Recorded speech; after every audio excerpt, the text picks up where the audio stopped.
नमस्कार दोस्तों। क्या आपने कभी सुना है कि सच्चे प्रेम और सच्चे भाव का भगवान पर क्या प्रभाव पड़ता है? बांके बिहारी के चमत्कार तो हम लोग आए दिन सुनते ही रहते हैं। कैसे वो अपने भक्तों के साथ चमत्कार करते हैं। भगवान को पाने का सबसे सरल मार्ग प्रेम, सच्चा भाव और निश्चल भक्ति है। ऐसी ही एक कहानी हम आपको सुनाने जा रहे हैं कि कैसे एक भक्त के भाव से और उसके दृढ़ निश्चय से बांके बिहारी धरती पर उसके जाल में खुद फंसने आ गए। यह कहानी सुनकर आपके हृदय में भगवान के लिए प्रेम जरूर जाग जाएगा। तो आइए सुनते हैं इस अद्भुत कहानी को विस्तार से। एक बार की बात है, एक संत जंगल में कुटिया बनाकर रहते थे और भगवान श्री कृष्ण का भजन करते थे। संत को यही था कि एक ना एक दिन मेरे भगवान श्री कृष्ण मुझे साक्षात दर्शन जरूर देंगे। उसी जंगल में एक शिकारी आया। उस शिकारी ने संत की कुटिया देखी। वह कुटिया में गया और उसने संत को प्रणाम किया और पूछा कि आप कौन हैं और आप यहाँ क्या कर रहे हैं। संत ने सोचा, यदि मैं इससे कहूंगा कि भगवान श्री कृष्ण के इंतजार में बैठा हूँ, उनका दर्शन मुझे किसी प्रकार से हो जाए, तो शायद इसको यह बात समझ में नहीं आएगी। संत ने दूसरा उपाय सोचा। संत ने शिकारी से पूछा, भैया पहले आप बताओ कि आप कौन हो और यहाँ किस लिए आए हो।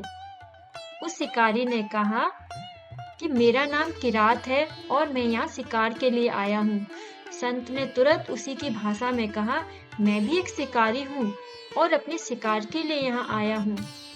शिकार ने पूछा, अच्छा संत जी, आप ये बताइए आपका शिकार कैसा दिखता है? आपके शिकार का नाम क्या है?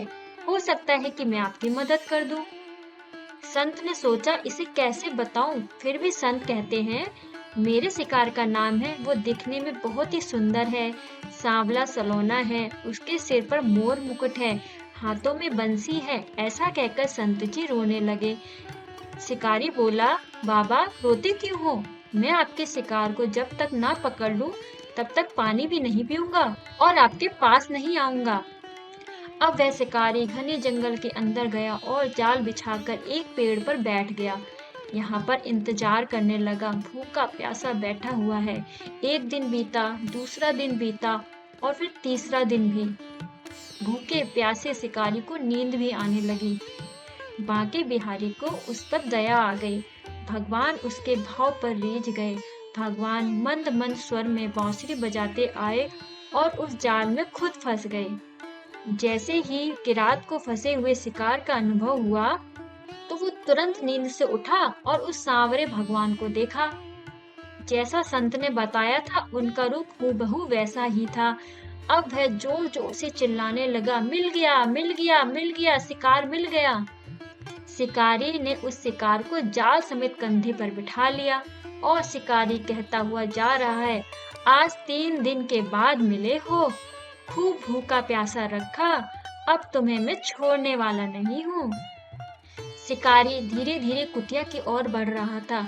जैसे ही संत की कुटिया आई, तो शिकारी ने आवाज लगाई, बाबा, बाबा। संत ने तुरंत दरवाजा खोला और संत उस किरात के कंधे पर भगवान श्री कृष्ण को जाल में फंसा देख रहे हैं। भगवान श्री कृष्ण जाल में फंसे हुए मंद मंद मुस्कुरा रहे हैं। शिकारी ने कहा, मैं आपका शिकार लाया हूँ, मुश्किल से मिले हैं ये। संत के आज होश उड़ गए। संत शिकारी के चरणों में गिर पड़े।